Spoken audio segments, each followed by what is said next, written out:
adik-adik, selamat pagi. Pagi, Bu. Bagaimana kabarnya hari ini? Baik, Bu. Sebelum kegiatan dimulai, alangkah baiknya kita berdoa. Adakah yang ingin Saya. Baik, Sinta, dipersilakan. Baik, doa akan saya pimpin. Berdoa dimulai.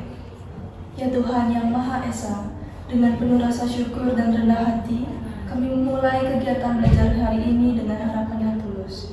Semoga kami diberikan kejenihan pikiran, ketenangan hati, dan semangat untuk menerima ilmu yang bermanfaat. Semoga pelajaran hari ini berjalan dengan lancar, penuh makna, dan diberikan pencerahan bagi kehidupan kami ke depan. Kami mohon maaf atas segala kekurangan, kesalahan, dan kelalaian yang telah kami lakukan, baik dalam pikiran, perkataan, maupun perbuatan. Semoga kedamaian, kebijaksanaan, dan kebaikan senantiasa menyertai langkah kami semua hari ini dan seterusnya. Selesai. Baik, terima kasih Sinta. Nah, hari ini kita akan mulai, di mana hari ini kita akan membicarakan tentang sesuatu yang seringkali kita alami, tetapi kadang kita tidak sadar. Nah, coba kalian pernah nggak merasa kesal atau sebal dengan sikap seseorang? Baik, Medi, silakan. Pernah sih Bu, kadang saya kesal lihat teman yang keterlihatannya itu jutek banget sama saya. Itu wajar. Tapi sebelum itu, sebelum bahas lebih lanjut, Ibu mau bertanya kepada kalian. Kalian tahu nggak arti dari tabiat? Saya belum begitu tahu, Ibu. Baik. Di sini kita akan bahas dulu apa itu tabiat. Jadi menurut Kamus Besar Bahasa Indonesia atau KBBI, tabiat adalah sifat atau kebiasaan yang melekat pada diri seseorang. Nah, jadi tabiat itu adalah cara seseorang bertingkah yang sering dilakukan dan mencerminkan dirinya. Nah, sekarang kita akan mulai diskusinya. Medi, tadi kamu bilang pernah merasa kesal ya? Iya Bu, saya sering merasa kesel sama teman yang keterlihatannya itu jutek. Saya pikir dia sombong, jadi saya males dekat dengan dia, dan saya itu kayak jadi ilfil kalau ketemu dia gitu Bu. Kamu melihatnya dari ekspresi wajahnya ya? Tapi coba kamu pikir ulang bagaimana kalau wajah jutek itu bukan karena dia sombong, tetapi karena dia capek ataupun banyak masalah. Oh iya juga sih Bu, saya nggak pernah mikir ke situ. Mungkin saya itu terlalu cepat menilai dari luarnya saja sih Bu. Nah, kamu sudah mulai berpikir ulang. Itu namanya kita mengamati tetapi juga berusaha untuk memahami. Bagaimana dengan kamu, Sinta? Saya sendiri biasanya saya langsung nilai gitu loh, Bu. Saya itu perhatikan dulu, terus kalau dia cuek itu karakternya emang kayak gitu. Tapi kalau emang kadang-kadang saya anggap dia sedang bad mood atau ada masalah di eksternalnya.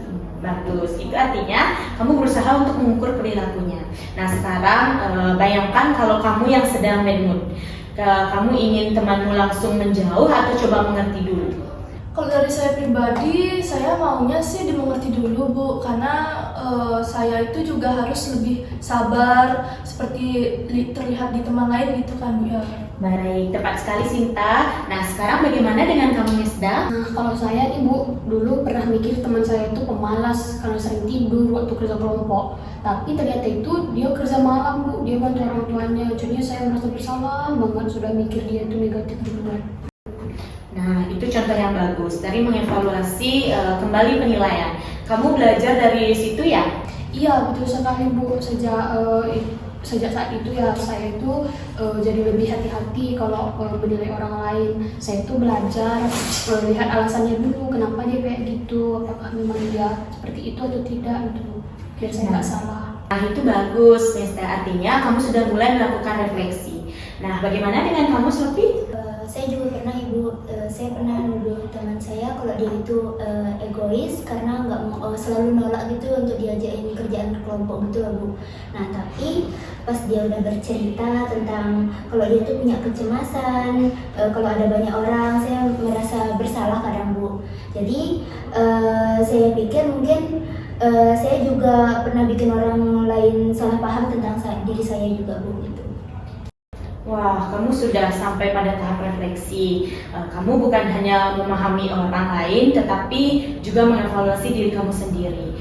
Nah, itu adalah hal yang penting dalam membangun hubungan yang sehat. Ya Ibu, saya lebih sering bertanya terlebih dahulu kepada teman saya sebelum saya menyimpulkan sesuatu Ibu.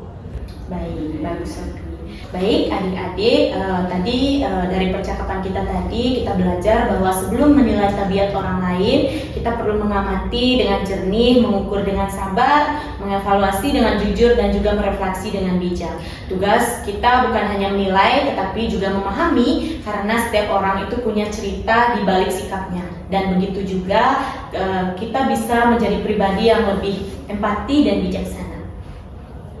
Baik, terima kasih adik-adik semuanya. Jadi untuk pembelajaran hari ini sudah bisa diakhiri. Mungkin sekian yang dapat Ibu sampaikan. Terima kasih atas kontribusi kalian untuk menutup kegiatan kali ini. Adakah yang ingin memimpin doa penutup? Baik, silakan. Baik, sebelum kita menutup pembelajaran hari ini, marilah kita berdoa terlebih dahulu. Berdoa dimulai. Dengan penuh rasa syukur kami mengakhiri kegiatan belajar hari ini. Semoga ilmu yang kami peroleh dapat menjadi bekal yang bermanfaat, menumbuhkan pemahaman, memperluas wawasan, dan membentuk pribadi yang bijaksana. Terima kasih atas kesempatan dan kelancaran yang telah diberikan. Ampunilah segala kehilafan dan kekurangan kami selama proses pembelajaran ini berlangsung. Semoga kami senantiasa dilimpahi kesehatan, semangat, dan kedamaian untuk terus belajar dan berkembang menjadi pribadi yang lebih baik. Doa selesai. Baik, terima kasih Sophie dan juga adik-adik semuanya. Sekarang kalian sudah boleh pulang, hati-hati di jalan dan terima kasih semua. Terima kasih.